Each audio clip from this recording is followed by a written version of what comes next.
नमस्कार मित्रमंडळींनो, आज आहे अनंत चतुर्दशी, त्यामुळे वेळ आलेली आहे बाप्पाचा निरोप घ्यायची। त्यामुळे सर्वांनी आरती केली आणि बाप्पाला घेऊन निघालो आहे विसर्जनाकरिता। नदीवर खूप गर्दी असल्यामुळे आमच्या शेतातील विहिरीमध्ये बाप्पाचं विसर्जन करायचं आम्ही ठरवलं आहे। त्यामुळे आम्ही निघालो आहे गोंडेगावला माझ्या शेतातील विहिरीत बाप्पाचं विसर्जन करण्याकरिता। महाराज की जय, गणपती बाप्पा मोरया। तर मित्रांनो, आम्ही आलो आहे माझ्या शेतातील विहिरीमध्ये बाप्पाचं विसर्जन करायला।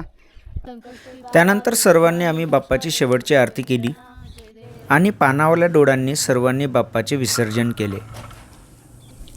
बाप्पाच्या विसर्जनानंतर अर्णव थोडा इमोशनल झाला होता। त्यानंतर आम्ही थोडा वेळ शेतामध्ये घालवला आणि निघालो घरी येण्यासाठी। तर मित्रांनो, आजचा मिनी व्लॉग कसा वाटला नक्की कळवा। लाईक करा, शेअर करा आणि सबस्क्राईब नक्की करा।